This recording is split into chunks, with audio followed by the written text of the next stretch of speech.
about Dallas and make it hurt.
Ladies and gentlemen, what's going on today? What's going on? Welcome once again to the one and the only. This is the Big Time Show podcast that is being seen and heard live everywhere as we speak. By now, you know all the places on Facebook, on the Big Time Show Facebook page, and being shared to my own personal page. It is on the YouTube page, the Big Time Show YouTube page. It is being seen on Twitch and Twitter, being heard live, of course, on Podbean as well. It is everywhere, even on the replays. You can see it everywhere at the time. What's going on? I hope that you guys, as you come in, I hope that you would share. Hope you guys would possibly share to maybe some of your Cowboy groups that you, of course, are linked up to. Share the content. It would be nice if you did that. Also, if you want to contribute to the podcast as well, there are several ways that you can do that on the ticker below, as you can see. You can go to the Cash App, $ Big Time Show. You can do that. But if not, you can use those stars that you see there in the corner. You can do that as well. And then, of course, if you are on the YouTube page, you can use the Super Chats.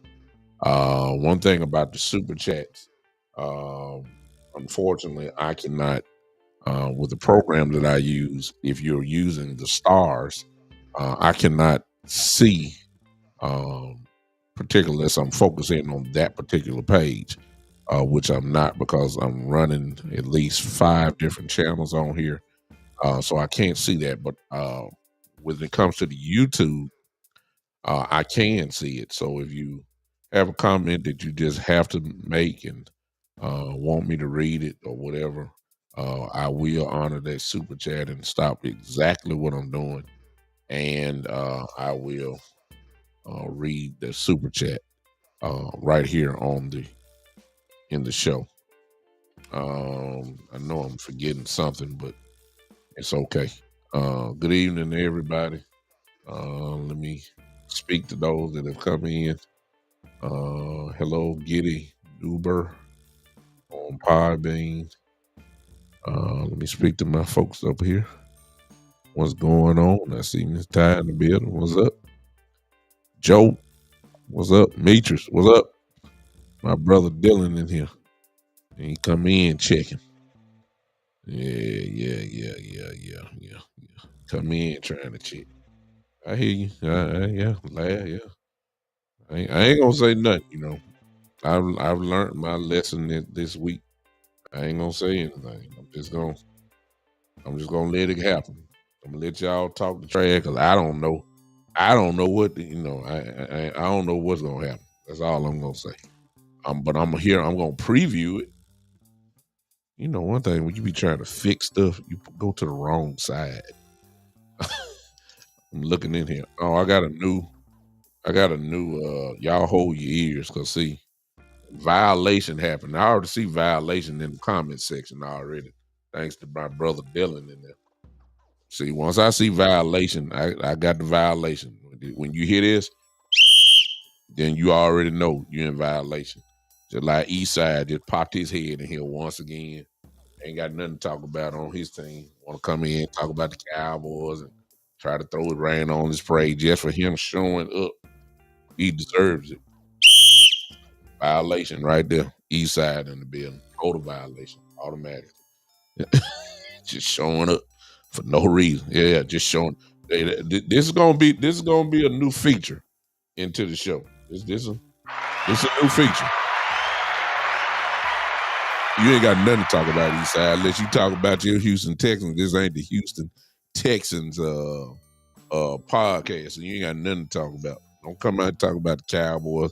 You worry about if your team gonna win. Just like your team blowed up last week, so don't even you don't have absolutely nothing to talk about.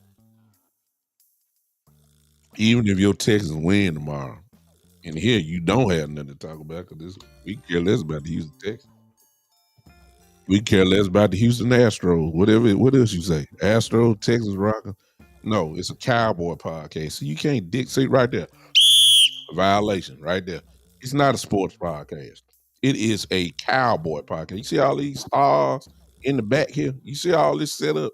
You see all this blue and gray? You see this shirt I'm wearing? You see this stop? Do this look like a sports podcast to you, son? Seriously, think about it. If it was a sports podcast, then I would talk about the Houston Texans and the whole NFL. This ain't got nothing to do with no sports podcast. This is a Dallas Cowboy driven podcast. Correction. That's why I told you already in violation. You come in wrong. So let me go and say that when I open open up the phone line east side, sir. Your conversation gonna be real short. Because if I hear anything, I mean absolutely anything about the Houston Texans, man, your phone, look right there. See, this is what I'm talking about right here. This is what I'm talking about. See, does this look like a baseball podcast? See what I'm saying? Right there. See, you ain't gonna last long, he said. You ain't gonna last long. I see. You know the rules. It's okay. We won't even record. We just gonna wait till the end of the show. Huh? Just don't say nothing. He don't care, Metris. Metris, he don't care. All he concerned about is Dallas Cowboys. He care less about his team. He come and he watch more Cowboy podcasts than anything. He care less. That's all. He care less about his thing. He don't know what's going on. Unlike me, of course, I come well informed, ready to go to work, and here we go. All right. So, big game, huge game tomorrow for the Dallas Cowboys, and it is a huge game for the Los Angeles Chargers as well. It is a huge game, both. The Chargers are coming off a bye, so they are well rested. And then we had the Cowboys, who will be heading into a bye after Monday night. After Monday night, the Cowboys have their bye. And based off of last week, that destruction that happened at the hands of the San Francisco 49ers, the Cowboys got to step it up a little bit, obviously, and come back strong and put a win up. A win would cure a lot of this yip that you have heard all this week. The Cowboys have been the laughing stock of the NFL this week. Some of that is deservingly so. Well, a lot of it is. And the only way that you're going to shut it up is unless you win. That's it's nothing else to talk about. The Cowboys have to win. Um, you want to go into the bye at 4-2 rather than being 3-3. You just have to. You got to get it done. Tomorrow is a because of the way that the Philadelphia Eagles are winning. You can't fall behind 3 games. We're already in that position already. So if you're really serious about winning a division championship, you can't go into no 3 game hole. And week 5 or 6 or whatever this is, I believe it's week 6, we are already, as far as the division goes, as far as I'm concerned, I realize we got a long way to go, but you don't want to fall 3 games behind Philadelphia. You just don't. Um, you just don't. And that's where we are. So it is a huge game on tomorrow. Um, I'm sorry, on Monday night with the Chargers and the Cowboys. Big, big, big, big game. And so what I want to do today is kind of preview, at least from what I've seen after watching some tape and after watching, paying attention to what the Chargers do. Really shouldn't be. I really, after looking at tape, I really didn't have to look at the tape because what they put on as far as offensively goes, I've seen it for the last 6, 7 years, and that is a Kellen Moore offensive ran system. I didn't need the tape. I could look at what they were lined up in and could just about tell you what they were going to do. And if you've been a Cowboy fan for a long period of time and you don't watch every game, by now when it comes to Kellen Moore, uh, you can just look at the formations that they line up in, and you can just about tell what he about to run. Because we've seen it. Not that it don't work, not that it don't not effective. Um, you just know it. And there's really not a lot of differences between a Dak Prescott, Kellen Moore offense to a Justin Herbert, Kellen Moore ran offense. I will say this: the tendency is, and you would expect this, is that as expected, with Kellen Moore leading the charge, and with a quarterback like Herbert, one thing that I do notice is that the ball is in the air a whole lot more than it was with Dak. And for whatever reason you come up with, I just believe that, the talent is there with Justin Herbert, obviously, and you want the ball in his hands as much as possible. That's the only thing that I could think of. They are good offensively, as you would expect. They got weapons everywhere. And I'm about to show you a couple things now. They have an advantage as far as I'm concerned against our defense, and that is they're not lightning fast. They're fast, but they're not lightning fast. But what they are huge. Every receiver, just about except that slot guy, is 6'2", 6'3", and they're big receivers, and they're pretty quick. And so what Kellen has done, and I would expect, what's up, Alan? What Kellen has done is that he tries very hard to get the one-on-one matchups, and he does that by formation. He does that by a lot of 3 wide receiver sets. And keep in mind, Austin Eckler is just coming back. So he hadn't had Eckler in a couple of weeks, who adds another total dimension to the game because he's a great running back. He's coming back Monday night. and they spread you out. And what he's trying to do is get the one-on-one matchups, which is what you're supposed to do. These guys are pretty big, and I'm not even gonna lie to you. I'm talking about 6'2", 6'3" wide receivers. Of course, you got the great Keenan Allen there, who was never known as a speedster. But what Kellen Moore, I mean, excuse me, what Keenan Allen is that he's always been considered one of the best route runners in the game. And he does a lot of damage inside. And ain't no sense saying we got him because teams have been trying to figure out how to stop Keenan Allen for the last 7, 8 years. And it ain't been done yet. So he's a great football player. No doubt about it. Total respect to Keenan Allen. No question. Scary receiver. He's more now to me. He's more now to me a more of a possession type receiver. He still can get you. You know what I'm saying? He still can get you, for chunks. But he's really almost the go-to guy for third downs and all that kind of stuff. He's lethal. No doubt about that. The guys on the outside, like I said, they're big, and we don't have, the great Gilmore.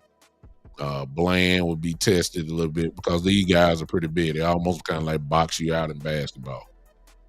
They're awesome. So the Chargers know what to do. Kellen Moore, despite what we all said about him, one thing we can't deny is that he did not know how to move the ball. He can't move it.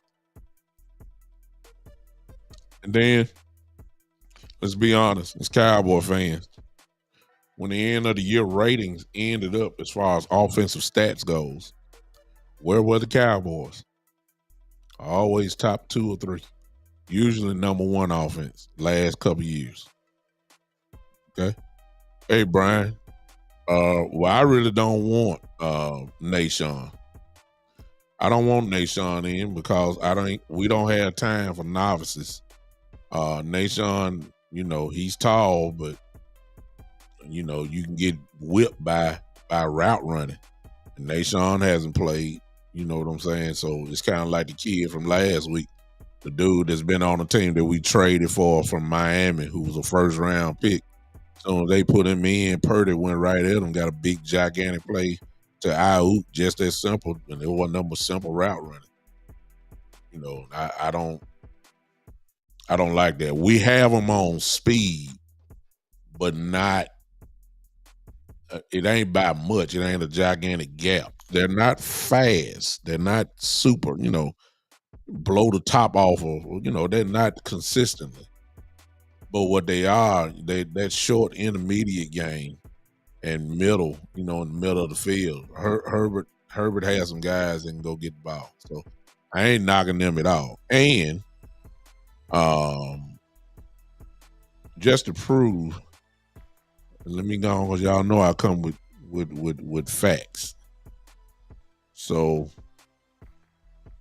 let's see this.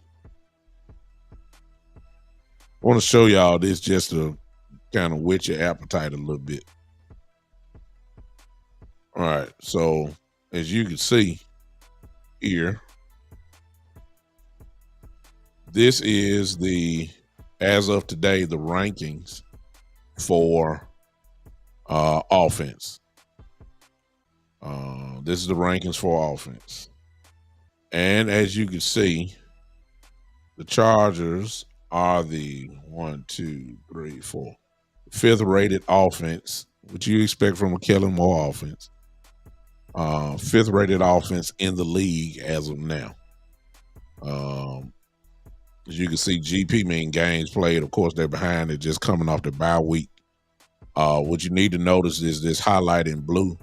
They're averaging 388 yards a game. As you keep moving over, they're a balanced offense. As crazy as it may sound when you start talking about a Kellen Moore offense, but stats don't lie. 269 yards averaging in the passing game, and shockingly, Rushing, they're averaging 119 yards a game. So they run the ball.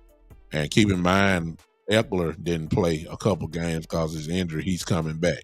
So you know they're going to give him the ball. And most importantly, as you move over to the points, keep in mind they've only played 4 games. They're averaging 27.5 points a game. So they're scoring, obviously.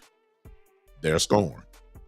That's what you expect from a Kellen Moore type offense. That's the same thing that we did. We didn't lack of scoring. The old adage here in Dallas was we're gonna at least go 30 points when Kellen was here. So the Chargers have no problem scoring the ball. As you can see, they're good at running, they're good at passing, and then they score points. The only thing that I did not pull up was red zone efficiency for the Chargers. But not, and I probably need to just pull that up just to be 1,000% accurate. But I would think that they're up there as well. So we're talking about the 5th rated offense as of now in the league that we're going against Monday night, which is formidable. No doubt about that. Can't take it from them. It's a Kellen Moore. It's a Kellen Moore offense. Kellen Moore knows how to score. Yeah, I see you, Brian. So you expect them to unless our defense goes completely off, then maybe we can knock those down, some of these numbers down. But the Chargers know how to move the ball. Now you may be saying, okay, well, if the Chargers are the 5th rated offense in the NFL, and they're balanced, as you can see, and they're averaging almost 28 points a game, then they ought to not be 2-2. They ought to be almost undefeated. Well, the reason why they're not undefeated is simple. Because where they are respectively, offensively, defensively, however, is a total different ball game. And let's look at this and let's see where we are. All right. Let's look at this. All right, y'all ready? Y'all forgive all this other stuff here that you're seeing. But let's look at this. So these are the top teams as of today defensively. Number 1 is the Cleveland Browns, on down. You'll see that the Cowboys are now ranked the 6th best defense in the league. Even with the horrible game against the 49ers, they're still only giving up 16.6, points a game. You can win football like that. You can win a lot of games like that. However, because of what the 49ers did and the Cardinals, they're now giving up 292 yards a game. So that's almost 300. That can be chopped down. But that's where the Cowboys are, and that's your opposing. So we got a nice matchup here.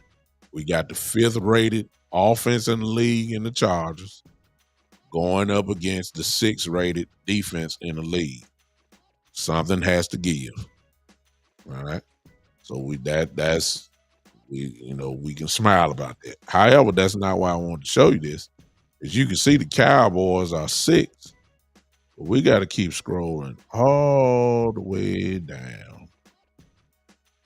And the Los Angeles Chargers, defensively, are the 2nd to last in the NFL. Go all the way to the right. The Chargers are giving up 404 yards a game. Again, they've only played 4 games, but the only worst team is the Denver Broncos. They are giving up 26. Now remember, you see the points per game here at the top. They're averaging 20, almost 28 points a game, but they're giving up 26. All right. Let's go back up. Rushing yards, they're giving up a game. They're giving up 104 yards a game on the ground. But then this is where the tricky part happens. Passing yards per game, the Chargers are giving up 299 yards. You might as well say 300. Not 299.8, which is rounded up 300. It is beyond a shadow of a doubt the worst passing defense in the entire National Football League. The worst. Worst. There's where my problem is right there, y'all. Because if the Chargers are giving up 300 yards passing, then it's obvious out of these 4 games, most of the teams have attacked them in the passing game. Obviously. It seems like to me they can't guard nobody. If you're giving up 200, if you're giving up 300 yards a game passing, you can't guard nobody. You can't. You can't. I mean, there's nothing else to say. Now, I don't know the Chargers' schedule, and I don't need to see it. All I know is that teams have been lighting them up in the air. Here's my problem. Here's my problem.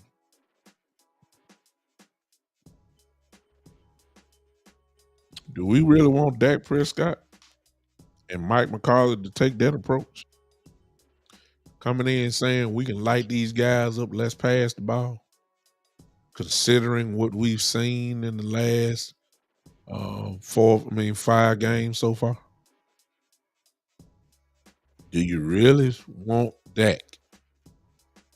And you can say whatever you want to say. I'm just being honest because that is the weakness. The team is supposed to attack their weaknesses. And you're supposed to attack your weaknesses, the weaknesses of a team, with your strength. I don't think nobody going to agree that the Dallas Cowboys passing offense is a strength. See, this is where the dilemma really starts. Let's look at it one more time. And I'll let y'all say it. You know, some of y'all gonna say, hey, go for it.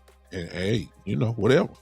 The Chargers are giving up 104 yards on the ground. That's good. I mean, I ain't saying that's good for them. I'm saying they can get 8 up either way, running or passing. But it's obvious that their weakest point of their defense. Now, of course, when you start talking about people like Joey Bosa, Khalil Mack, you know, these guys who are, you know, great, possible Hall of Fame type guys, you know, can get to the quarterback and all that kind of stuff. I get it. But the weakness is that they can't guard nobody. And I'm coming to the comments in just a second because I already know where a lot of y'all see where I'm going with this. See, you attack defenses with your strength. And I'm just putting it out here. The strength of the Cowboys is not in the passing game. I'm going to prove it to you in a second. I'm going to prove it to you in just a second. So I guess that's my first question, y'all. That's my first question. If they're giving up 300 yards, as you can see, that 299.8, I'm sorry I didn't get it there, but they're at the bottom. They're the second to last defense in the league. Chargers are. That 299.8, that's almost 300 yards a game that they're giving up in the air. That 104 point two that you see there, kind of like in the middle, that's how many yards they're giving up on the ground in the running game. Either way it goes, they're not really stopping nobody. But that 299 or 300 yards a game, that is the worst in the league. That's the worst. That is the worst passing defense in the league. That's what the stats say, and that's what it is. So it's obvious to me, if you're an offensive coordinator, I'm gonna say it again. It seems like to me that is the mismatch, because it's obvious that they can't guard nobody. But then on the flip side of it is, it's Dak Prescott.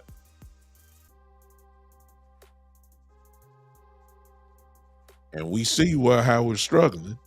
And we're also seeing, y'all don't want to admit it, but let's call it like it is. We're also seeing that right now, Dak is not seeing the field well. He's not. He's not. He's not seeing the field well. And my question to you guys that are here, do you think that we need to be airing it out Monday night in a possible shootout? Or do we need to slow the game down?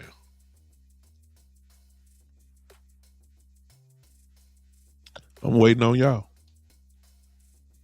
I just proved to you what the stats say.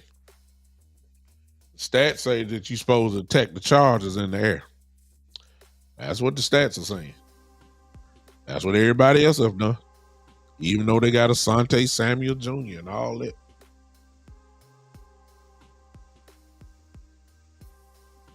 Do you think that we're supposed? Y'all ain't talking to me. What's up with y'all? Play within your strength. Good response, David. I like it. I'm going to say that I agree with you 100%, but the Cowboys' problem is they're still searching, trying to figure out what the strength is. And I'm saying they ain't trying. Me just say we need to run the ball. Run the ball, Brian, so when they'll play. Exactly. Okay. I already know what I'm just trying to see what you guys say. I already know what I'm going to go with, and I'm not saying that I'm the end all, do all in that. I'm just saying, as far as how we attack them offensively, the stats say really that we should be passing the ball. That's seriously.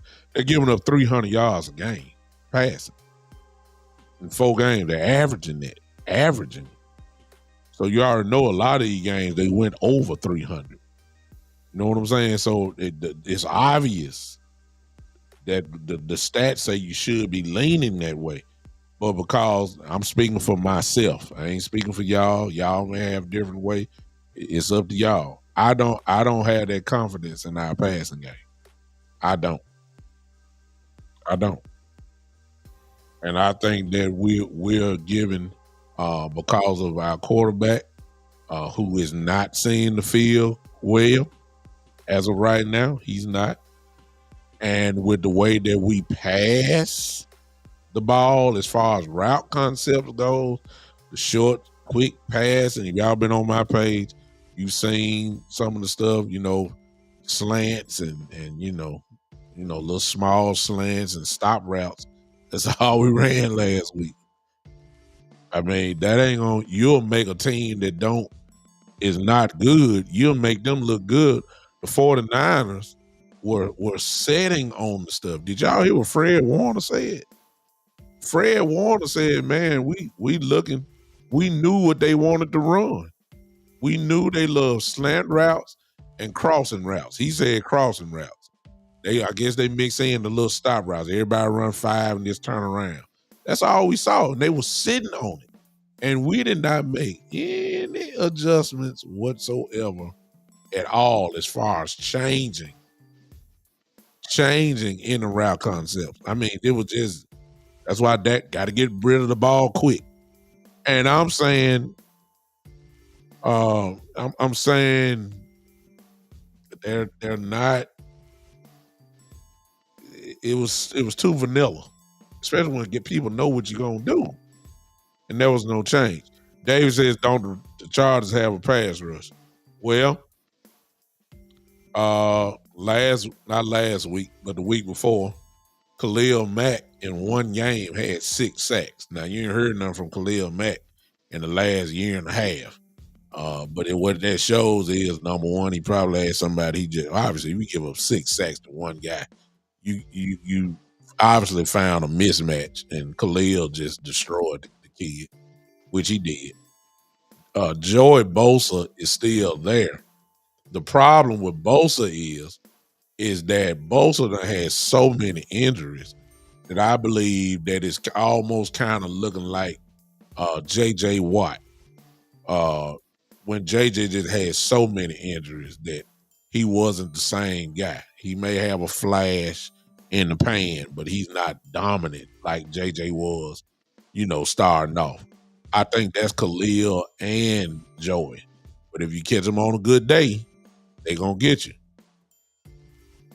And I'll get into why I think that may not happen. Of course, I just don't think they both of those guys back in the day had the ability to wreck a whole game.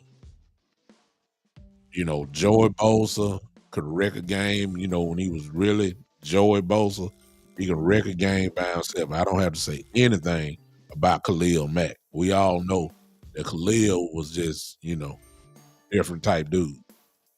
You don't hear nothing about them too much anymore because I think the injuries have taken a toll. They're still out there. I think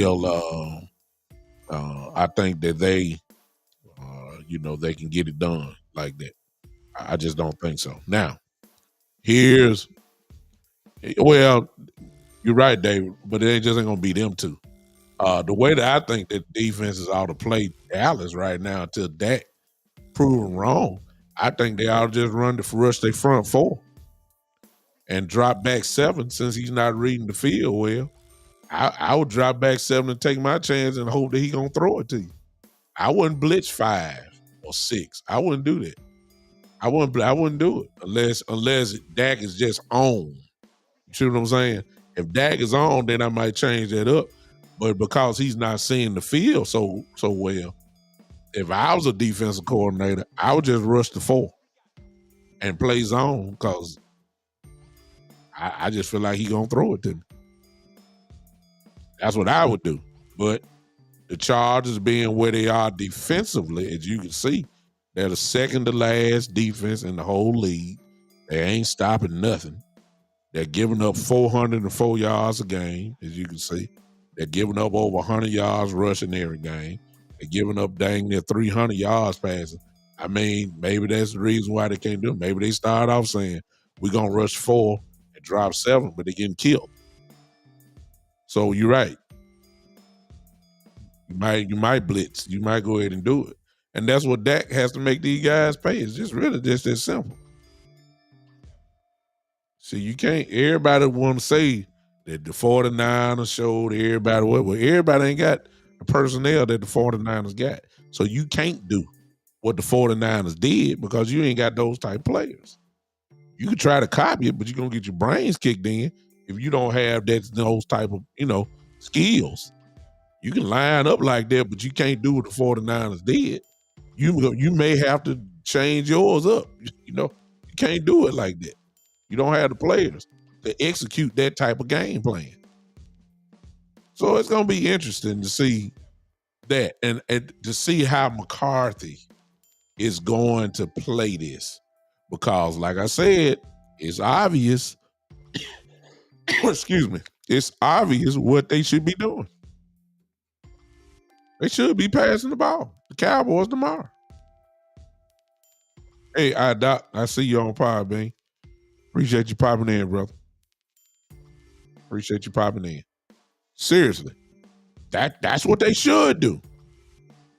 But I don't know if we trust Dak like that. Now, since they can't stop nothing, and then you don't want to get into a shootout, just in case the defense is not on.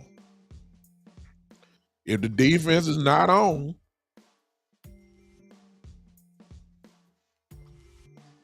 You don't want to get into a shootout with the Chargers because they can score. I showed you the offensive stats of the Chargers. They are the 5th rated offense in the league. They are averaging 28 points a game. They can run it and they can pass it. I think I said the stats shows that they're averaging 269 yards passing. They're over 100 yards a game, and rushing they were 119 actually. And Austin Eckler had not played. He's been injured. Austin Eckler is coming back Monday night, fresh. I think he missed the last 3 weeks. I think so. We know how dangerous Eckler is. They can beat you either way. They can beat you either way. And so, based off of what we've seen, what Dylan just said here is exactly my point. Dylan just said he prayed Dallas tried to get in a shootout with LA because Derwin James gonna have 2 picks and take 1 for 6. That's the very reason why I'm gonna say, when I ask you guys how should we attack, most of you are saying exactly what I'm saying. And we should run the ball. Slow the game down. And this is the reason why. This is the reason why. I told you I come loaded and prepared for the day. This is the reason why.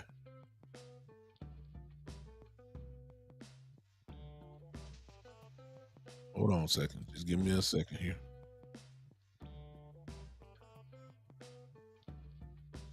All right. I want y'all to see this. What I'm getting ready to show you is, as of today, the top ranked offensive lines in the game. Top offensive lines in the game. Number 1, Philadelphia Eagles. As of today, heading into week 6. Number 2, the Detroit Lions. Then number 3, the Dallas Cowboys. See, some things aren't hard to figure out, y'all. Some things you don't have to make so complex. Some things you don't have to make it a jigsaw puzzle.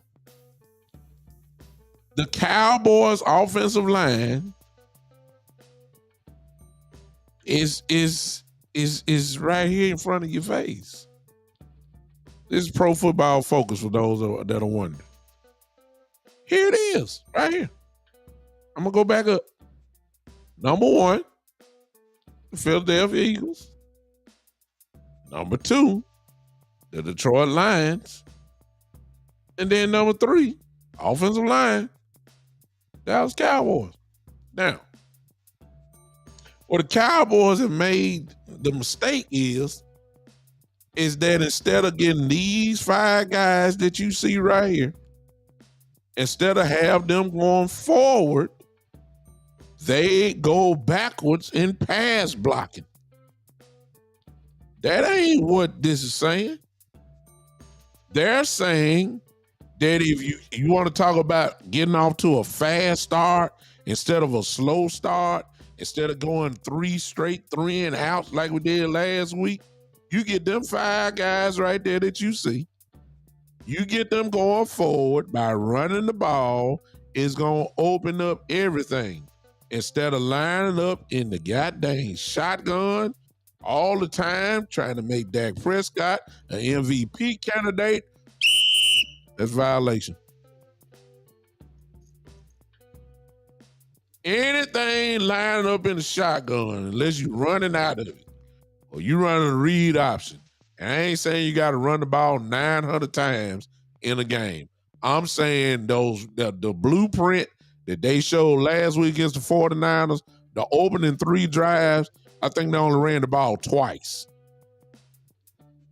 There's nowhere in the world you should be in shotgun trying to pass guys out of it when everybody knows, as you can see right here, the Dallas Cowboys have the third ranked offensive line in the National Football League, which then means that this right here, those 5 guys are the strength of your offense right there.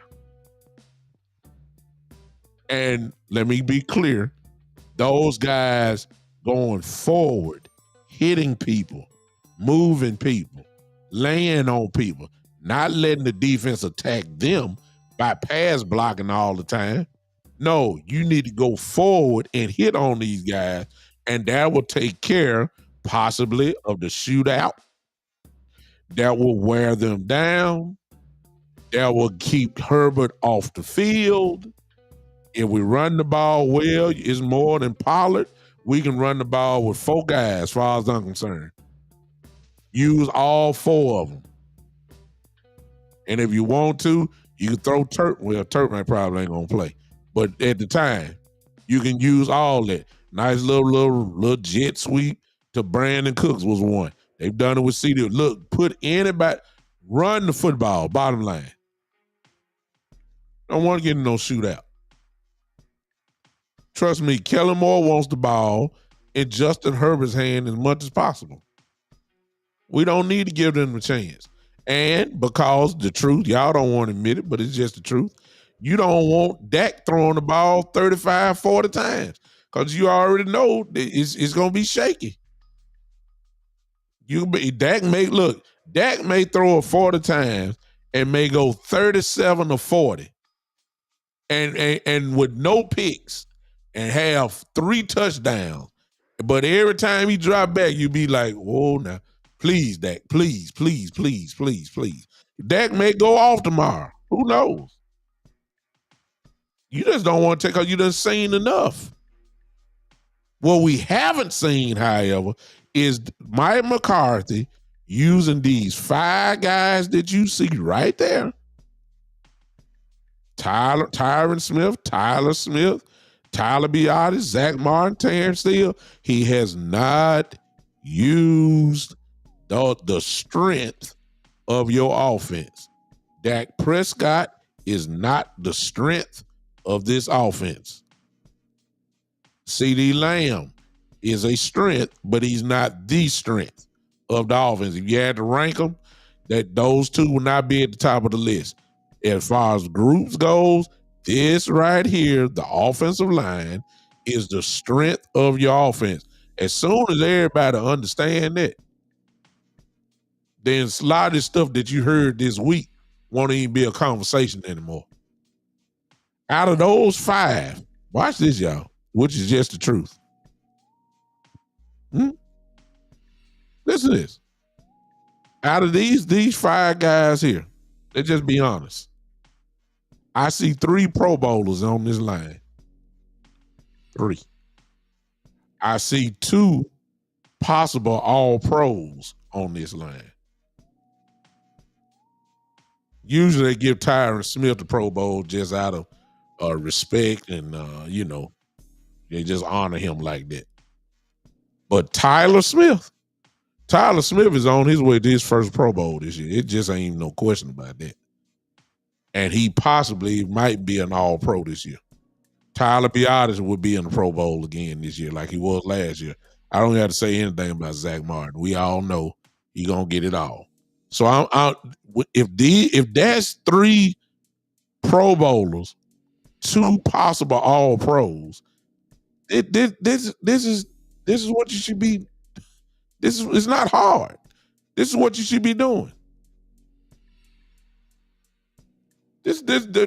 And we have to say this because the Cowboys do the exact opposite of what we're saying. That's why we're talking about it. It's obvious what the strength is. They don't use it.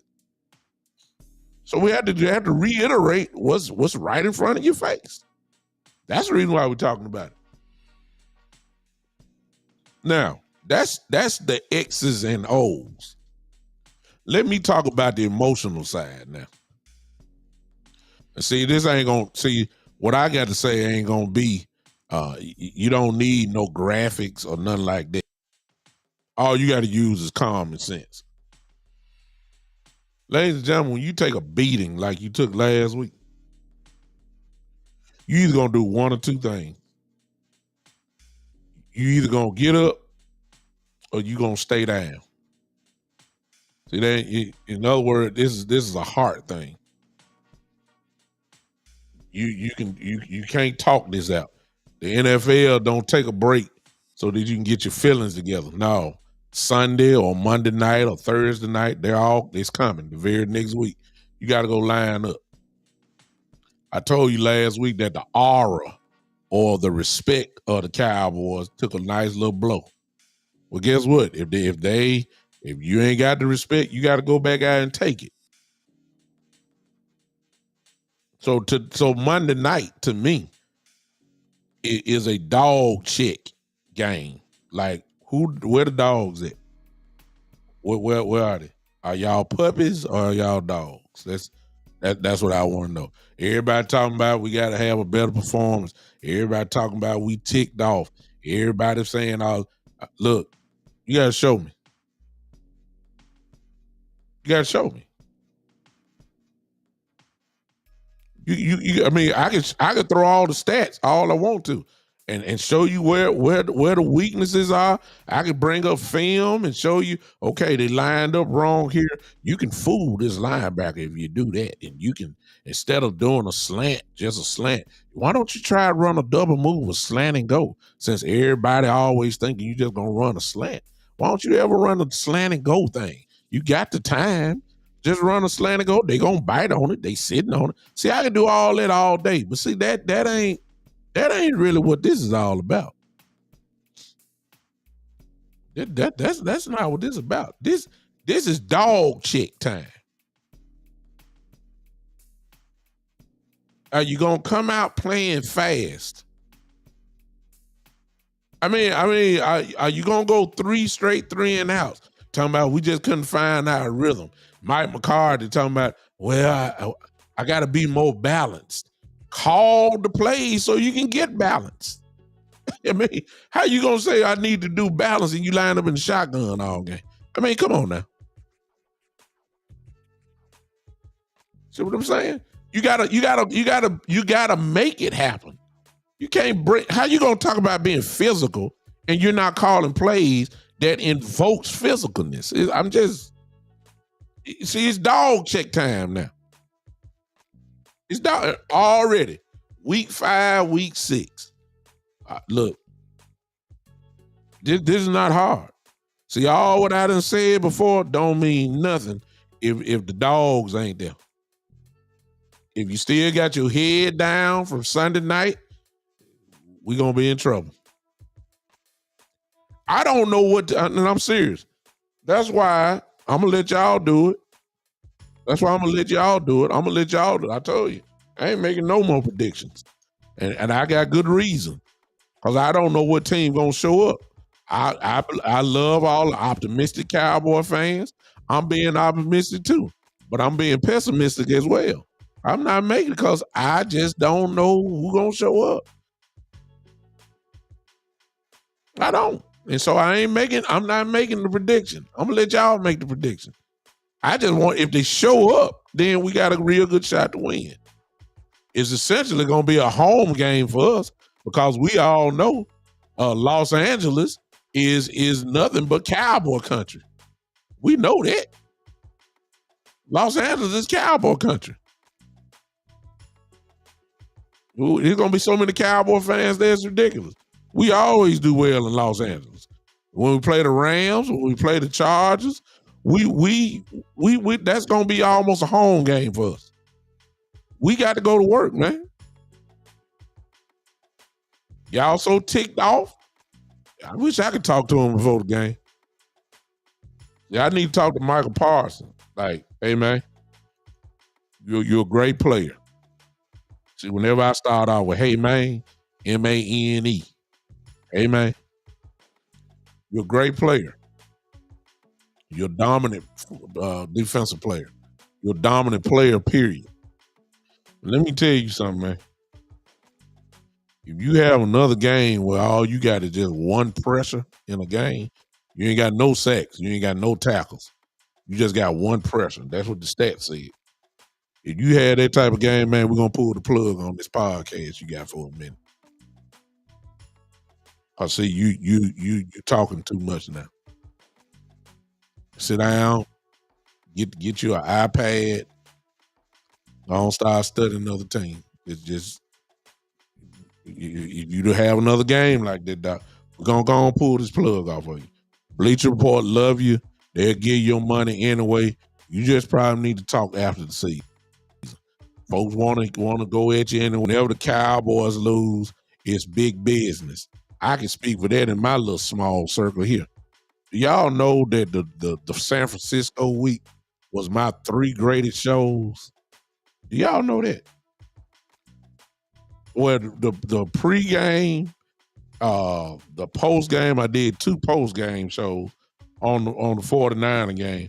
Do y'all know that 2 of those shows went over 1,000 views just on Facebook alone? I ain't even talking about what I did on YouTube, which was another 400 to 500 people. And it's because the Cowboys lost, of course. When the Cowboys lose, it's big business. ESPN talk about it nonstop. Stephen A get to laugh and joke, and everybody. All this week, the Cowboys led off. Whatever show you was on is all because the Cowboys lose. Speaking of that, I need you guys to let's do this thing. I ain't said it before, but y'all know if y'all not gonna do the super chats, if y'all not gonna do the stars, then yeah, y'all already know. There it is. There it is. Y'all already know. I ain't got to say it. Everybody smash that like button. Everybody smash that like button. Everybody smash it just like that. It ain't gonna cost you nothing. I ain't even done it for 10 seconds. I done sent out at least 20 likes on my own show. Just that quick. That ain't gonna take it. Y'all hit it for me real quick. Come on. I don't know what show I'm on. Y'all ain't gonna hit it, okay? Hit it for me. Maybe y'all on my other page, okay? But see, I need to talk to Parsons. Doc, you need to kind of calm down, man. You doing too much talking. You worry about folks' shirts and all that after the game. You had 3 hours to talk last week. Now you want to talk huffy and puffy on the sideline on a podcast when the 49ers, they off the schedule now. The only chance you might see them is only chance you might see them unless you make the playoffs. If you see them then. That's the only way. Other than that, you ain't talking about nothing. Everybody needs to just calm. What is dog time? And since Michael Parsons is the best player, arguably on the whole team, period, then it's time to lead another way. Put this little microphone like I got, put it up for a minute. And I need some, let's see this is what I'm saying. See, Michael can talk it and walk it. Everybody know that. Michael can do both. But see, what Michael's next level of dominance or being a great player is, and there's only one, what I'm getting ready to say. But you need to get close to it as possible, since everybody know he's a leader. He needs to be a Ray Lewis type leader. And like I said, it's only one Ray Lewis. I know that. I'm not saying Parsons. I'm saying you need to start scrapping your way to that. That when you talk, like when Ray Lewis used to talk, everybody listen. Everybody would run through a wall for Ray Lewis. Michael Parsons is not there yet, not even close. I'm just saying what he should be striving to. His skill set, he got that. He got that. I ain't worried about it. Since he's the leader on the defense, he needs to crank that thing up. Get these guys playing above what they can play. I'm serious. That means something. Everybody talking about everybody want to run through a wall for Dak Prescott. Well, you know.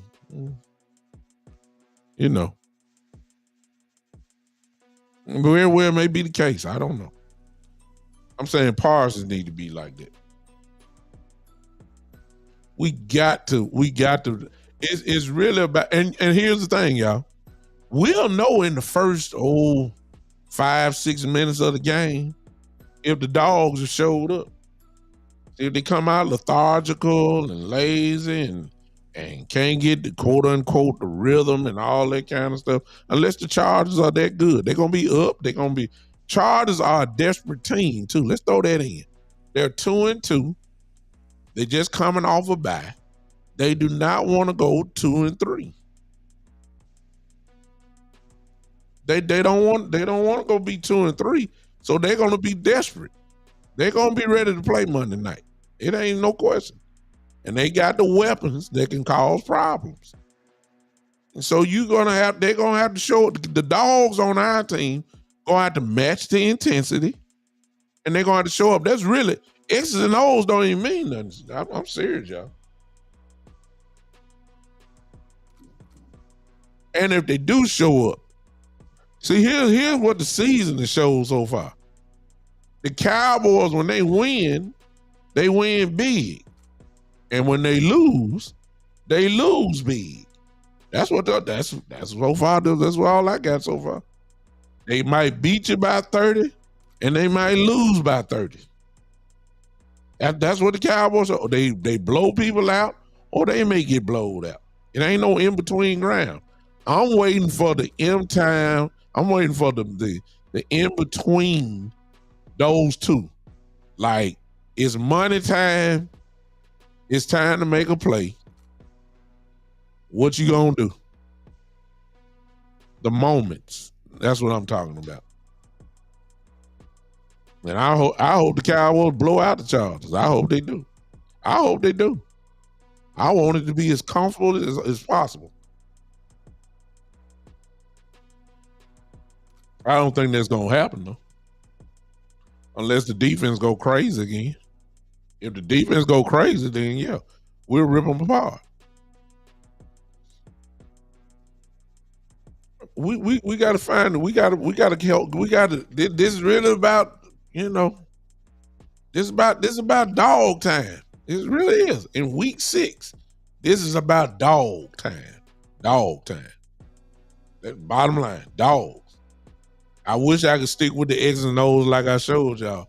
But all that don't mean nothing if these guys are like a deer, like looking at the deer in the headlights. I mean, just look like they lost.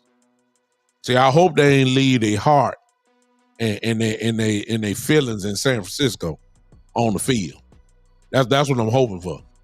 I hope they don't come out lethargic and look like they still got a hangover from San Francisco. Cause see, the plane left back from San Francisco to Dallas a while back. I hope they ain't leave all their heart and all that in on their field in San Francisco. And that's the part that we just don't know. we just we will figure we just don't know. I'm serious. We'll know in the first 10 minutes of the game. We'll have an idea. We'll have an idea. We'll see if Mike McCarthy have learned to not line up in the goddamn shotgun for the first 10 plays. I don't care nothing about the scripted plays. First 20 scripted plays. Throw that mess in the garbage can unless your team is hot. If they ain't hot, you can't wait to make the adjustments after the first 20 plays. That's that college mess, man. Please, no. Make the adjustment then. Let your offensive line get involved into the game. It's not hard. It's not hard. And let me say this. No, I say that to the end. Y'all need to stay with me to the end because I'm going off on one Stephen A. Smith. He really took it to another level, but tried to be slick with it on the sly. He did. And I hate when people, um, your fandom is one thing, but when you have a platform like he has, you're responsible for what you say because you have a cult following, like all cowboy haters. They wait until they hear what he has to say, and that will formulate what they say for the rest of the week. That's the kind of following he has. He's the chief cowboy rhetoric, negative rhetoric guy, and a lot of the stuff does fit. But he took it to another whole level. I'm gonna get into that in just a second because he ticked me off. He did. I hope y'all stay with me. So I'm coming to that in a minute because it's hot on my brain. But first, before I do that, give me your score predictions real quick. Give me your score predictions. Give me your score predictions. Monday night, Cowboys make a trip to Los Angeles, a home away from home. California is a home game for the Dallas Cowboys. Give me your score predictions, please. And then I'll open up the lines after I say what I have to say again about Stephen A. Smith with his slick tail. He's slick. Ooh-wee, Joe. Good Lord of mercy. Joe says, 40-14 Cowboys. Wow. Mm-hmm. Brian says 28-14 Cowboys. Kenya says 21-10 Cowboys. Anybody else? Wow. Y'all got blowouts. So far, I see blowouts. Freight Train. What's up, brother? I didn't know you popped in here. Freight Train says 27-24 Cowboys. Mm-hmm. Then we got Shane says 21-10 Cowboys. E Nice says 20-14 Chargers. So far, I got all Cowboys winning, and one says that the Chargers will win 20-14. Freight Train had 27-24. Very close game. E Nice says 2014 Chargers. That's a close game. Everybody else got it as a blowout. Y'all talk to me. Wow. Okay. Interesting. Anybody else real quick? Before I go in on my Stephen A. Smith tirade, did y'all do this again for me? Come on. Hit that like button real quick for me. If you don't mind. You can do this real quick. Hit the like button. Hit that like button. Hit it myself. Y'all hit that like button for me. Appreciate y'all. I see y'all doing it. Thank you. E9 says, I am 200 yards. E9 put something there again because I don't understand. I don't know who I am is. David says 35-10 Chargers. Wow.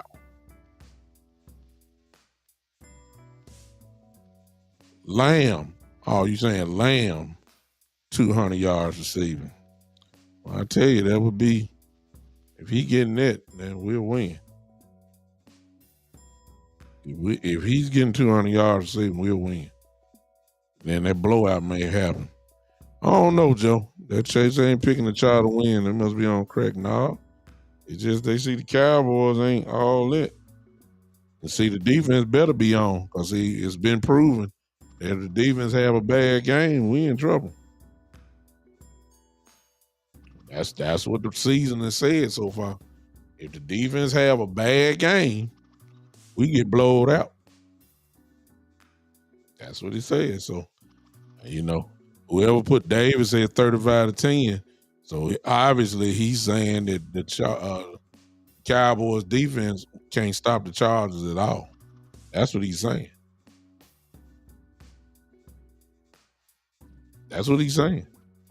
Um, hey, that's what he's saying.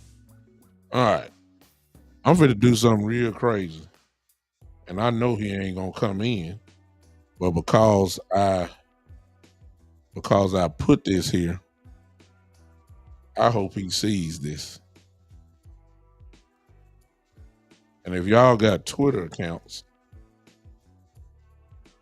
I want y'all to trim this.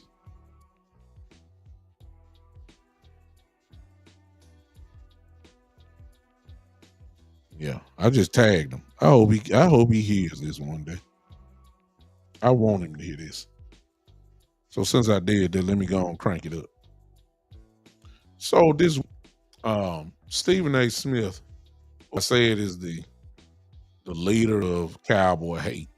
He's made millions off of being a chief hater of the Cowboys. That's how he got on to First Take on a daily basis. At first, for those of you that remember, there was a point in time when Skip used to have 4 or 5 different co-hosts on First Take, and then on Wednesdays, Stephen A. Smith would come in every Wednesday. And what ESPN noticed was that on Wednesdays, that was the highest rated show. And so somebody got real smart at ESPN and said, well, if you're doing this, on one day with rating, imagine what we could do if he was here every day. Of course, as we all know, they made that move. The rest they say is history. First Take has been the number one rated show over the last 10 to 12 years. Stephen A. Smith has, because of because he's good at what he does, he's now, signed a gigantic contract, which he gets paid over $10 million a year. I ain't knocking the brother for that. If you hot, you hot. Good for him. I'm glad he did that. But what brought him to the dance was on Wednesdays, Stephen A. and Skip would go at it or about the Cowboys. So he's made a living off of his quote unquote hate of the Cowboys. And if you've been listening to him over the years, he'll say, which is a bunch of, mess, he'll say that it's the Cowboy fans that he has a problem with, which really is killed by it's a lie, because if the Cowboys lose, he's happy.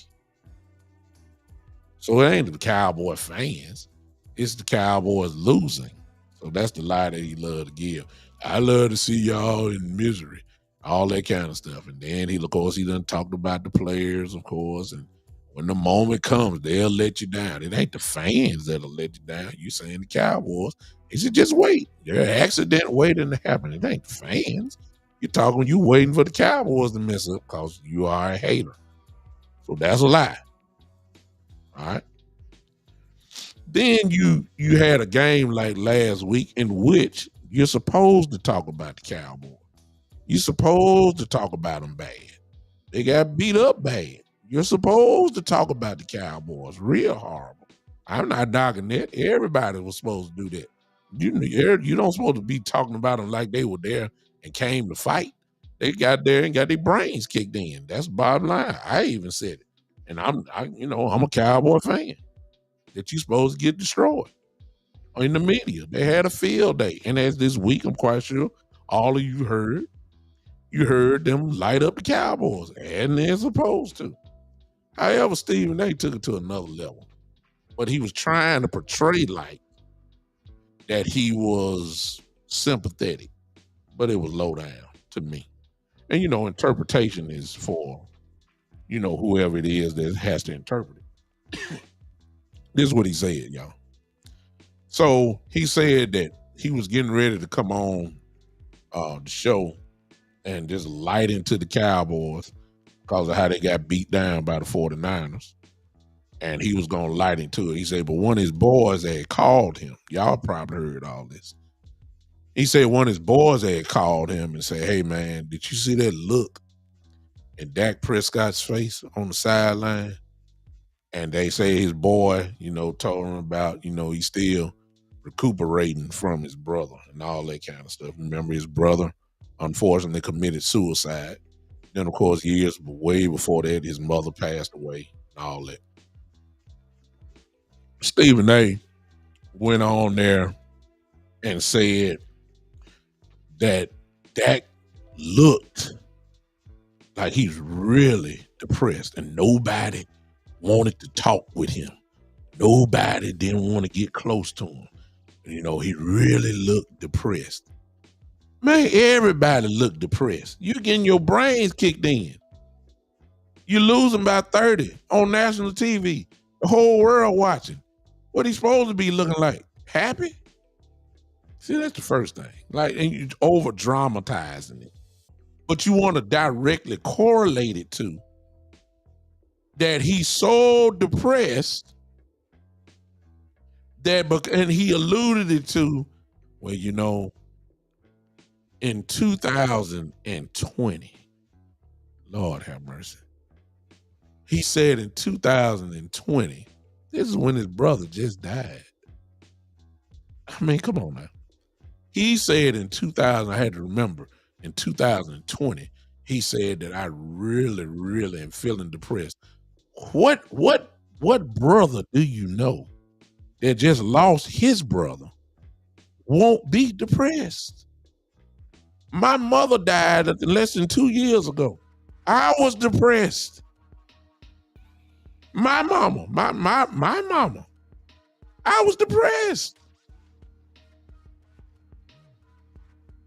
But what Stephen had dressed it was that he would almost sound like Dak was suicidal himself.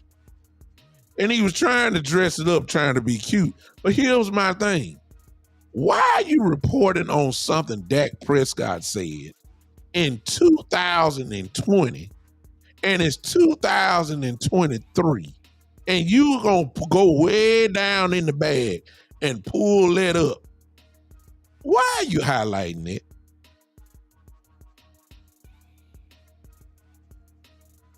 You see what I'm saying? Say what he said. Say what he said after the game. But that ain't sexy enough. Cause it ain't your narrative. So you trying to plant seeds. That's what I'm going with. You trying to plant seeds. Like, y'all leave Dak alone because y'all know he's sensitive, His brother committed suicide. He still ain't 100% got on his mother. And in 2020, after his brother committed suicide, Dak said he's really depressed. How you gonna correlate the Cowboys giving the living crap beaten out of them on Sunday night and try to correlate and tie together his natural raw feelings of his brother committing suicide to this game? And you want to correlate it because Dak was on the sideline by himself, looking spaced out, looking depressed, which he's supposed to be because he's losing a football game and he feel like he's supposed to play better. Why are you bringing up something from 2020, Stephen A? I hope you see this. I do, because that was a low blow. And I already know you're going to say, well, I didn't mean it that way. No, but to reach it for 2020, you didn't say nothing about him looking, because see, I saw the same look when they lost to the Cardinals. You didn't say nothing then. You didn't say nothing then. Dak had the same look. There were plenty of cameras on him. He looked out there with, you didn't say nothing then. You're trying to plant some seeds in there to anything because, see, you try to help. You try to help all the enemies. No, you try to help the Cowboys in your way because you can't get on the field. So you try to play mind games from the other end to put venom into the and sometimes that stuff work. You're trying to make it seem like, and I'm cool. I'm cool with Stephen A. saying, "Hey, just wait. The Cowboys are gonna blow it. Just wait. Dak look horrible playing. Just wait. Jared Jones is this. Just wait. Coach McCarthy look like he don't know what he's doing. Long as it's football related, I don't care what he say. If it's justified or even if it's not justified, you can say all that. I ain't got no problem with it. But when you try to go as low as trying to correlate something that's so personal and try to bring it to San Francisco last week and act as if this man is on the borderline of being missing somewhere. You know what I'm saying? That's what he tried. If y'all don't believe me, go pull it up. You'll see it. And just look on his Stephen A's his podcast show. Just look at it. Just pull it up. How he feels sorry for that. So I decided not to really go in on that because I understand how sensitive he. And I'm like, dude, you're killing me, man. You're killing me now. That's low. That's just low. Find something that the man said in 2023. He ain't lost but 2 games this year. Go to the Cardinal game and then go to the 49er game.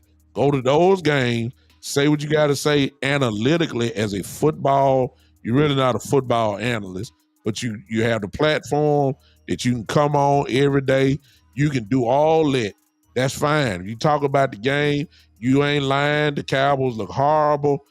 Dak didn't look good. Yes, he threw 3 interceptions. Yes, they were questionable interceptions as far as decision making goes. You can talk about that all day long. But to go into the bag, man, and pull up something talking about, he after his brother just got found. Let me say that. After his brother just got found, after he committed suicide, and you gonna try to correlate that and his feelings for that situation and the look he had. You didn't even know the look the man had when his brother died. You don't know what the look was like. Did it look like he did against the 49ers? Or was the man crying? Was the man bent down? You don't know what it looked like. So how are you gonna compare over something that you don't even know about? You see what I'm saying? I thought it was low down. Like that sensitive. Like he's really, like if you talk about him so much, you may have to get security. He didn't say that. I'm just adding my 2 cents in now. You may need to have somebody watch that because he's so sensitive now. He gotta watch him because you know what's in the bloodline. You know how his brother passed away. You know he's still dealing with the loss of his mother years later. And I mean, come on, man. I thought it was highly low down. I thought it was. And that irritated me. And Stephen A. Smith was wrong for that. 1,000% wrong. Let's keep football, and let's let personal stuff go away. But see, when you're a Cowboy hater, you got to try to find any way to help the Cowboys lose. And the way that he helps it is he gets a platform, he gets all these folks talking. Most analysts say the same things that he say. And you get to hear all that, and some of these Cowboy players are listening. You know they're listening. You know they know what they're saying. And who knows? Maybe what they say does get into the system or not. I'd be the one that listen to all this stuff. But see, I'm built differently. I need it so I can get fuel. I like bulletin board material. I loved it. I love to hear people talk. I was different. I wanted to hear it. That'll fire me up. I wanted you to say something bad about my team. I wanted you to say something bad about me. Because see, for 2 hours, I get to shut your mouth. I I played defense. I played outside linebacker. I get to punish people. I look forward to it. I did. That was me. Please talk about me. That don't do no but child. I was one that I could talk it and walk it. I wanted that. Yeah, but everybody ain't built like that. There's some folks that fold under. I'm serious. I want that type of stuff. Stephen A. Smith made that stuff personal, and he was trying to be slick. See, he's too far intelligent. Brilliant man. Brilliant guy. Highly educated man. He ain't just say stuff and think he made. No. Stephen A. Smith is a brilliant guy, man. Smart man. In other words, what I'm saying, he knew exactly what he was doing. And it's people like me that can see through the little mess behind the scene and saying, why are you trying to act like this man is suicidal? Why you act like the man gonna fold up like a tent? Because he got his brains beat out by the 49ers. Anybody would be looking like that on the sideline, man. They look like that if they lost by 2 points, 3 points. They look the same way.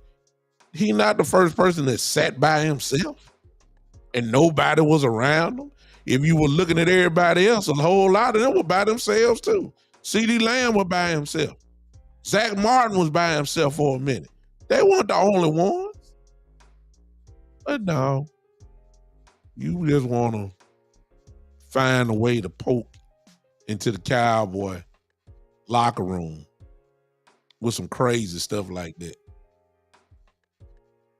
That ticked me off. And I like Stephen A., contrary to what a lot of people do. I mean, I'm a part of the reason why. I'm a part of the reason why his show is number one, because I DVR it. I watch him. I enjoy it. It's entertainment to me. I enjoy it. I enjoy it. I do. But he went low. I don't enjoy the low blow. That was a low blow. And he tried to be slick with it. Y'all pull it up and see what I'm talking about. And your interpretation may be totally different than mine. And I'm quite sure Stephen A. Smith was right here. He be saying, "Nah, brother, you read it wrong. You wrong. I didn't mean it that way." To me, that's the way that it came out. I didn't like it. Got to go all the way back 2020 to find something to say so it can fit your narrative. Come on, man. That's a bunch of crap. That's a bunch of crap. Say something about 2023. Then let's talk. I thought it was ridiculous. Hey, Smoke, I see you over there. Appreciate you popping in. I thought it was just utterly ridiculous what he did. So that's really all I got to say. Now I'm done with that. Phone line open. Because I get mad all over again. Let me stop. Phone line open is there for you. 901 654 6853. Phone line is open. You can call in now. Let's talk about the game. I really don't want to talk about Stephen A. Smith for those that got to want to add to it. And I really don't want to.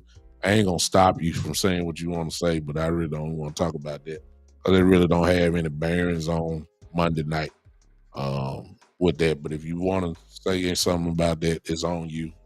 I really don't want to talk about it, but it's on you. It's our show. You got it.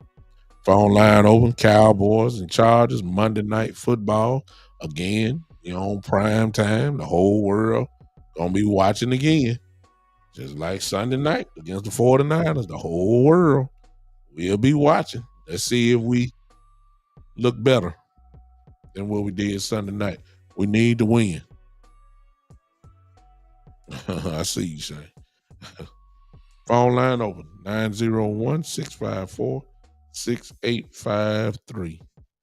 654. I got these sounds on my board here that I ain't never used. Y'all know about this one. Y'all know about that one. I gotta start using some of this other stuff. Well, that's weak. Okay, that's crickets. Okay. Okay, y'all know about that. Hold on. I'm just figuring stuff out. Okay, somebody laughing. Okay. I'm waiting on y'all to call in. I'm just playing around now. Oh yeah, that'll work. Yeah, I like that one. I like that one. Yeah. Yeah, I'm gonna use that one. I'm gonna use that one. Definitely gonna use that one. Definitely. Yeah, I like that.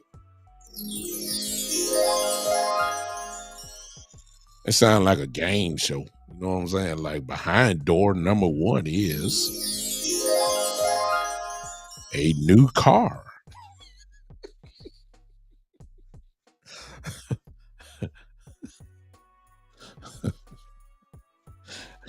I like that. Let me see if it's try again.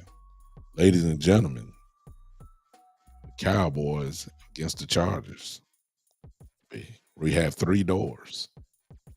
Behind door number one for the Dallas Cowboys is the heart that they left in San Francisco. Is it still there behind door number one, or do they have it behind door number two? My defense that will annihilate Justin Herbert like they have done many other quarterbacks. Behind door number three, the return of Dak Prescott. Will he shut up the nation for 1 week? Will he have a good game and give all Cowboy haters excuses of why the Cowboys won? Will they say before the game the Chargers gonna beat y'all? And as soon as the Cowboys beat them, you're gonna be saying the Chargers not a good football team. That's what happened with the Cowboys. Oh, I hope. Thank you, David Williams. Ladies and gentlemen, we have an additional door. Behind door number four, as David Williams has said, Mike McCarthy and his inability to call running plays. Will he show up? Will he get out of the shotgun? Will he call I formation? Will he put Dak under the center and simply let the offensive line work on these guys and run the football? Oh, freight train. Y'all, I see this the door section. Y'all don't need the phone line. Y'all just need this right here. Behind door number 5 is, according Freight Train says, it will be, will Mike McCarthy, will the real Mike McCarthy please stand up? Is it the scary coach who coaches scared and conservative, or will he open up the playbook and be a balanced offense? Great door. Ladies and gentlemen, I see other doors that are formulated, kind of like the Avengers when Captain America said Avengers, or it come, Avengers assemble, and all of a sudden the doors just start opening. The stuff that Doctor Strange, they just portals just start opening. I feel another doors coming. Y'all type in the door. I'm gonna highlight, what you're gonna say. This is fun. Y'all get to let me act the fool a little bit. On a serious note, I'm sorry, I just thought about that. On a serious note that we didn't talk about, because y'all not calling in. Thin at linebacker. Most of you know that we signed Rashawn Evans. Malik Jackson has been called up. Okay. And neither one of them have played. Now they're saying Rashawn gonna be able to step in, don't know how many plays he's gonna run, whatever the case may be. And a first round pick out of Alabama, hidden machine. I just don't understand how a guy like him was on the streets, though. He was signed by Philadelphia, the practice squad, which is another whole conversation by itself, and then was let go. this year.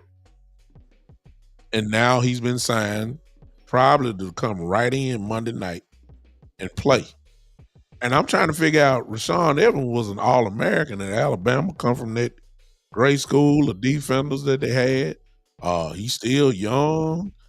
I'm trying to figure out why was this man on the streets though. I don't get it. A first round pick. I don't understand that.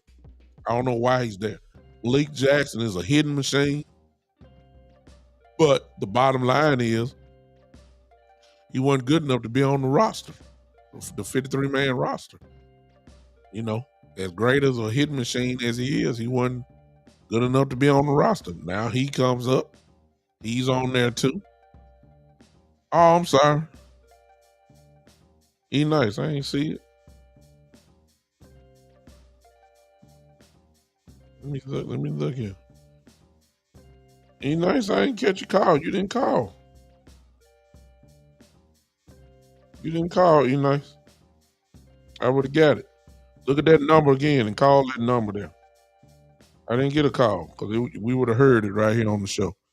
David comes with another door. Let me see. Let me read it first. If I put it on there. Oh no, David, we ain't putting that on there. We just highlight your thing. That ain't gonna happen. That ain't gonna happen. Now your chances with Cooper Rush might happen. Trey Lance, nope. I ain't gonna put that one up there, David. We just let that read. Everybody just read that.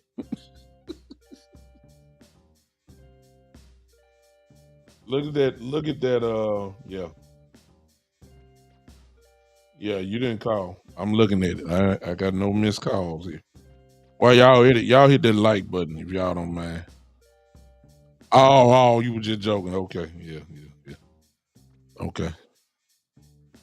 What's up, Jameson? Taylor? What's going on? We can continue these doors if that's where y'all want to play it. You got a door over there, Smoke? Let me see. Y'all don't know if y'all just coming in. First of all, if you coming in, hit that like button. Welcome to the East Side. You didn't call. I'm serious. I'm looking right now. Nobody called. 901 654 6853. I don't see it. Freight train, you called as well. So something is going on here. And I'm hooked up. Oh boy, I don't know what's going on. Okay. If you guys are calling, I promise you, I'm sitting here. King said, what did I think about Kittle fine for F Dallas shirt? Well, if that's the rules, King, then that's the rules. Hey, appreciate you, Jameson. As far as Kittle getting fined, Kittle knew what he was doing when he put the shirt on because NFL is real strict on stuff like that. So he didn't care. A little fine don't hurt a guy like Kittle who's getting paid a lot of money. So that's not an issue for him at all. So he could care less. Sometimes that dog come out of you want to go ahead and say what you really need to say. That's the way you feel about the Cowboys, and hey, put it out there. And that's what he did. He meant every word of it. Yes, Joe. I think that Evans will play. Really ain't got no choice, Joe. Evans and Malik Jefferson, I believe, will get time on the field. I really believe that they want Rashawn Evans. Yeah, I'm seeing y'all. Okay, I got a voicemail here. Yeah, I'm seeing it, y'all. I'm seeing y'all called. I'm getting the voicemails now. It's just not registering to my phone for some reason, which has never been the problem. But today, for some reason, it is not. Whoever got the 803 number, I think that's, I ain't going to call the name, man. I think I know who that is, but I'm sorry. Uh, Sorry, the phone line not working today. I don't know what's going on. I had it straight to Monday. So Joe says, "How are we changing our playbook since Kellen Moore knows it?" Well, Joe, the same could be said about him. We know Kellen Moore's playbook. Dan Quinn should know it. He played against him in practice. He got to see it every week, close up and personal for at least 2.5 years. Mike McCarthy was the head coach. He ought to know the playbook as well. So the same thing could be said for him in games like this. Really it's all about execution because I really don't think that there's going to be a lot of changing. It might be a little tweak here and there. You know what I'm saying? It might be some little more motion on our part, rather than just standing still. And, it might be some of that, but the foundation of the playbook doesn't change at all. You're just going to have to execute. Yeah, since we ain't got the phone line working, I'll just do this. What do you think Mike McCarthy should adjust this coming week by truly becoming balanced other than just talking? Actually do it, and that is get the rhythm of your offense through your offensive line and your running game, and let's do what normal teams do. Use your play action pass off the running game, whether it's running or not. The bottom line is stay committed to the running game. Stay committed to it. You want to impose physicalness, call plays that will let your guys implement physicalness on the other team. It's just that simple. Instead of line up in the shotgun all goddamn game long, it don't make any sense. You're not being physical if your offensive line is pass blocking almost every play. That means they're going backwards. The defense attacks them. I'm saying call plays where the offense attacks the defense by hitting them. That's what I'm saying. Mike McCarthy, that's the adjustment he need to make. Then we can roll our chains.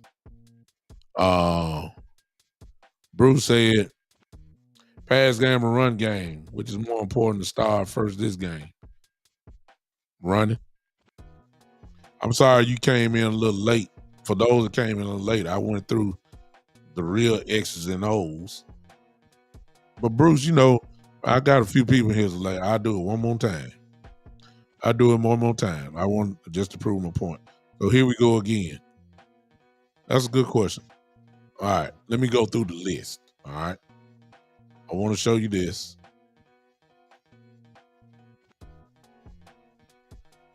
I watched all 22, Greg. I watched it too. He's not seeing the field well. Yeah, he's not seeing the field well. But I want to go with this, Bruce, and for those that came in late, I want to show you this. All right.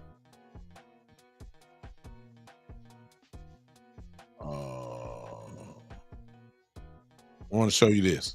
This is the number one. This is the offensive line rankings up to right now, week 6. It's easy. Number 1, Philadelphia. Number 2, Detroit. Number 3, look at there, Dallas Cowboys. It's Pro Football Focus. They are ranked there because it's a mixture of pass blocking and run blocking combined. Listen, it's not hard to figure out. Cowboys got the number 3 offensive line in the game, according to Pro Football Focus. Use them. Let these 5 guys dictate the offense. You got to use them. They're ranked 3rd for a reason. I guarantee you, it's running the ball. You got to take advantage. That is the strength of your offensive team. It's not Dak Prescott. It's not CeeDee Lamb. This right here, these 5 guys here, that's the strength of your team. Since they're there, you got to try it. We ain't even trying. lately. We're not. We try to run. We try to pass to open up the running game. That's my first sign of evidence, Bruce. All right. All right. That's the first thing. All right. Now let's go to this. Let's go to this. I'm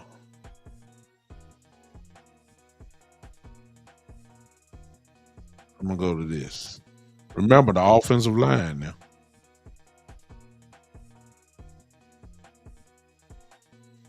All right. I'm just gonna show you this part here. This is the defensive stats.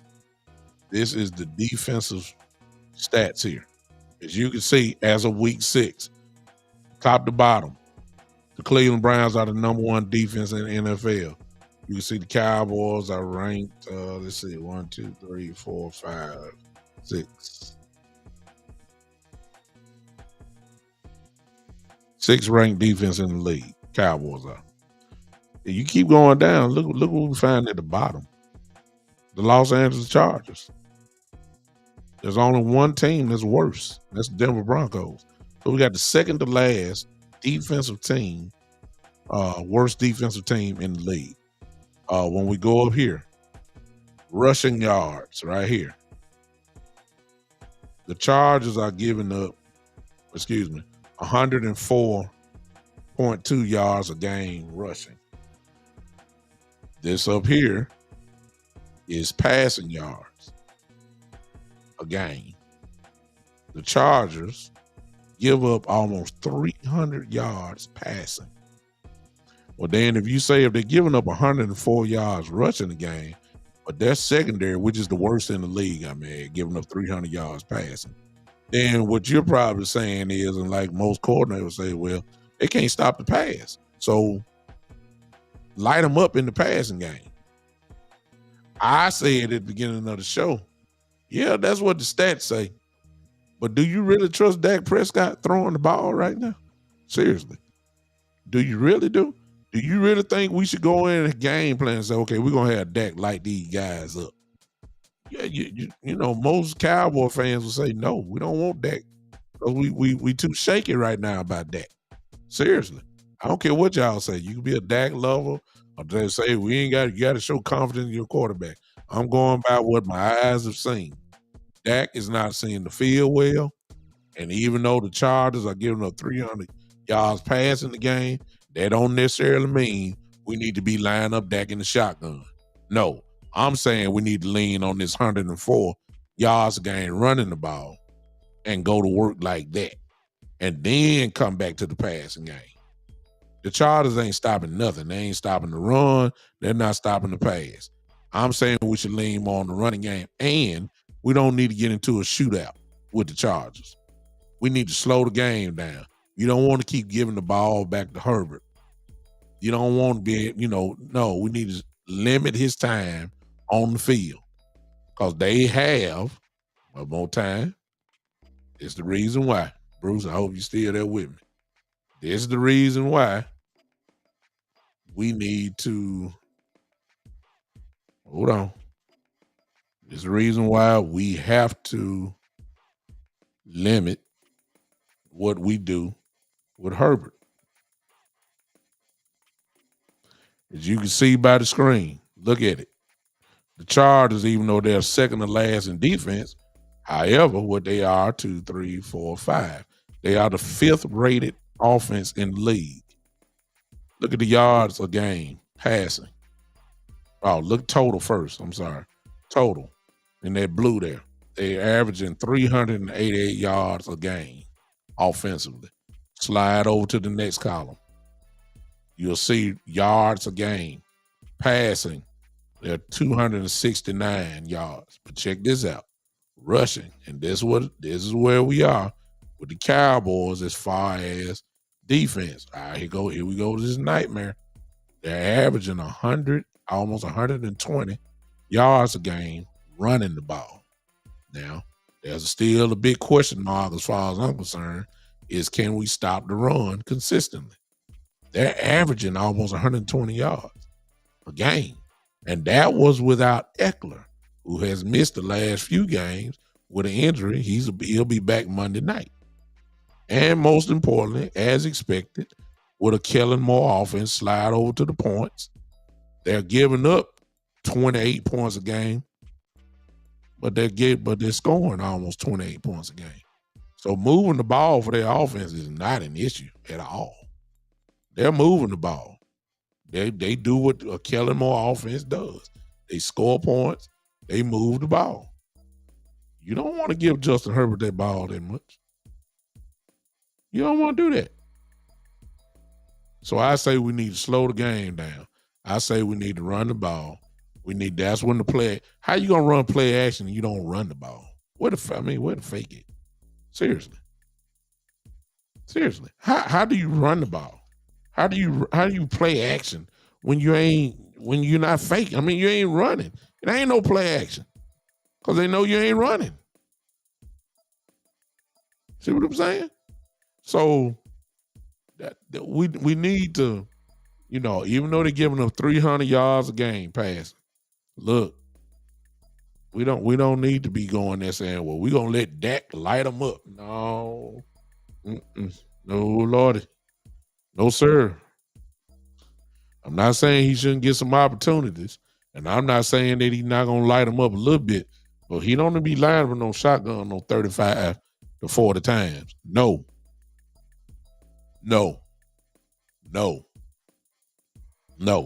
I don't care if he go 37 for 40. That's not in the game plan. No. He's not the strength of this offense. The strength of the offense is the offensive line, and we need to use him. All right. Appreciate y'all. Sorry that the phone line didn't work. I got to figure that out, see what's going on with it, and we'll see what happens. I will come with you guys for a pregame on Monday night. I said I was going to stay up late after the 49er game, and I did. I guess I'm going to have to do the same thing on Monday night as well. So we'll hang with each other on Monday afternoon. Oh, my son has football practice. Goodness. I don't know. I can't do the pregame. I don't know. But I definitely will hang with you after the game. I might do a little video or something prior to the game. They'll be pre-recorded and put there. All right. I'll see you guys on Monday. Y'all have a good day on tomorrow. I'm quite sure y'all be watching football tomorrow at some point. We'll see how everything kind of shake out, and then we'll get ready for Monday night. All right. Appreciate y'all, guys. Listen, we're about to leave out here. Thank you, Smoke, over there on Podbean. Appreciate you popping in and hanging with me. To all those that are watching in the other places, appreciate all of y'all. Before we leave, there you go, Joe. Everybody do this right here. Put them hand clap emojis together, because y'all know how we get out of here. We groove our way on out of here. All right. Podbean, appreciate you again. We'll see you Monday at some point Monday evening, okay? Some point at Monday evening. We'll talk again, and I definitely will do the post-game show, win or lose. I'll be doing the post-game show right after that, all right? Until then, ladies and gentlemen, thank y'all for hanging with me. This has been the one and the only. This is the Big Time Show.